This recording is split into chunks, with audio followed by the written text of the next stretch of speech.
Wonder what's in here. While the Western genre may be traditionally synonymous with run-and-gun action, Desperados 3's real-time tactical stealth missions are best played at a meticulous crawl.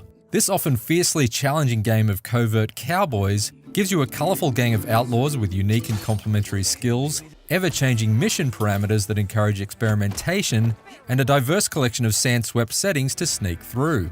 Desperados 3 is a western that's just as wily as it is wild, and should be firmly in the iron sights of anyone with the appetite for a serious stealth challenge.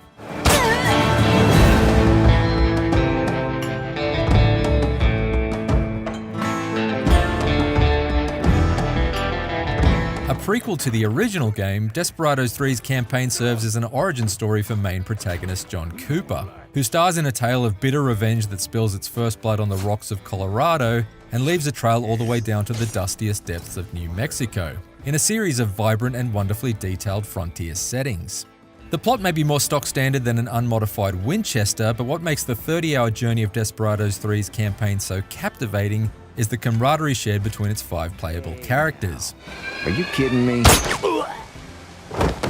Their contextual banter really helps to define their individual personalities, making for an outlaw gang I was consistently happy to be at the reins of. So who's first on your list? How about we just kill them in the order we like? Great plan you have there. Although it admittedly seems a little odd when these back and forths continue even when the characters are separated by large stretches of the map. Almost as though they've been outfitted with walkie-talkies by a time-traveling Doc Brown. Keep your head down. Just getting started. These guys here are isolated. Which means no one will hear their cries for help.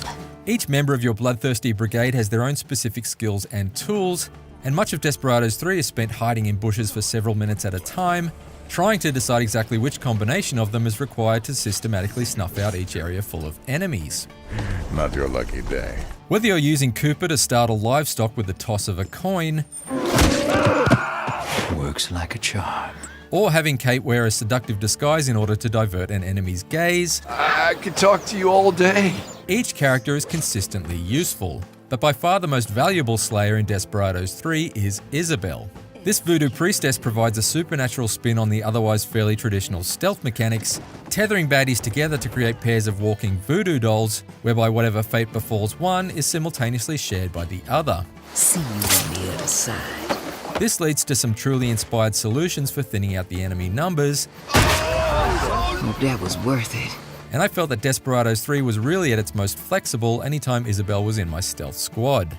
2 birds, 1 big stone.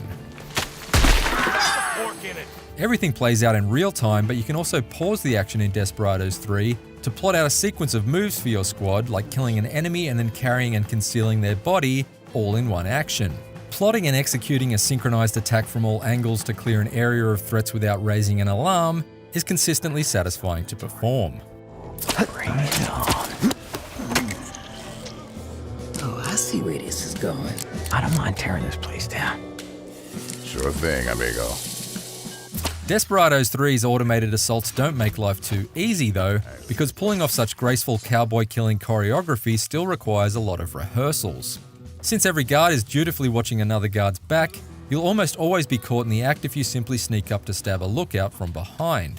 I got you now. That leads to a heck of a lot of trial and error should you wish to make your way through each mission without alerting the guards and having them call reinforcements. Found you. Despite being a game about cowboys, Desperados 3 is not so much about being quick on the draw as it is about being quick on the quick save. My progress through each Desperados 3 mission demanded more frequent reloading than a single-shot rifle, as I continued to repeatedly botch each enemy encounter until I could come up with the most effective plan of attack. We'll see. Certainly in the midst of Desperados 3's most challenging enemy outposts, I felt like I was trapped in my own personal gunslinging Groundhog Day. It really hurt. But no matter how maddening the more difficult moments became, the sense of accomplishment I felt when I eventually overcame them was always immense. See you on the other side. The occasional presence of environmental hazards also provided some welcome assistance. And I relished the moments I was able to indulge in some Agent 47 style underhandedness to make my kills look like accidents. What's wrong with this? That's gotta hurt. I certainly appreciated these level-specific features, especially considering that the recursive nature of its gameplay and the sheer scale of its maps meant that some missions in Desperados 3 took me well over 3 hours to complete. The last time I experienced Western epics with running times like these, they were written and directed by Quentin Tarantino.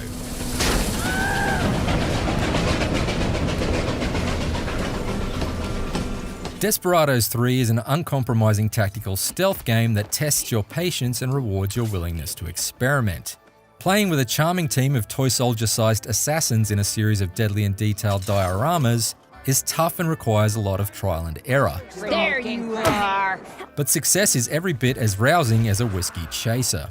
Dormant for 14 years, in Desperados 3 the series enjoys the most triumphant comeback in the Western genre since Clint Eastwood made Unforgiven. For more Desperados 3, be sure to read my full written review on IGN.com or watch the first 10 minutes of gameplay. And for everything else, stick with IGN. Stop a cork in